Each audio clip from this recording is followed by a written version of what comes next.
गलती कर्म में नहीं, समझ में होती है।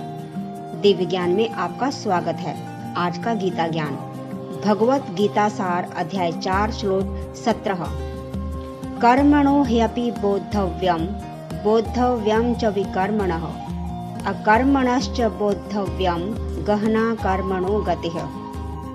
अर्थ: भगवान श्री कृष्ण कहते हैं, कर्म, विकर्म और अकर्म, इन तीनों को समझना जरूरी है, क्योंकि कर्म की गति बहुत गहरी और समझने में कठिन है। इस श्लोक में भगवान 3 बातें स्पष्ट करते हैं। कर्म, जो धर्म और कर्तव्य के अनुसार किया जाए। विकर्म, जो अधर्म, गलत या नुकसान पहुंचाने वाला हो।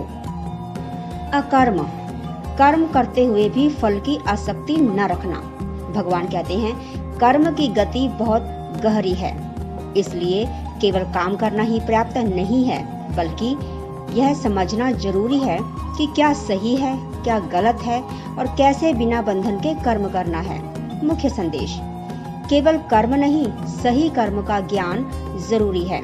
गलत कर्म से बचना आवश्यक है। निष्काम कर्म ही मुक्ति का मार्ग है।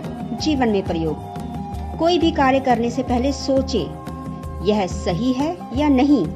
गलत कार्यों से दूर रहें, चाहे वे आसान क्यों ना हो। अपने कर्तव्य को निभाएं, लेकिन फल की चिंता न करें। कर्म करें, लेकिन उसमें बंधे नहीं। संक्षिप्त सार: कर्म, विकर्म और अकर्म तीनों को समझना जरूरी है, क्योंकि सही ज्ञान ही हमें जीवन में सही मार्ग दिखाता है और बंधन से मुक्त करता है। धन्यवाद। फिर मिलते हैं अगले श्लोक की व्याख्या के साथ। जय श्री कृष्ण। श्री शिवाय नमस्तुभ्यम।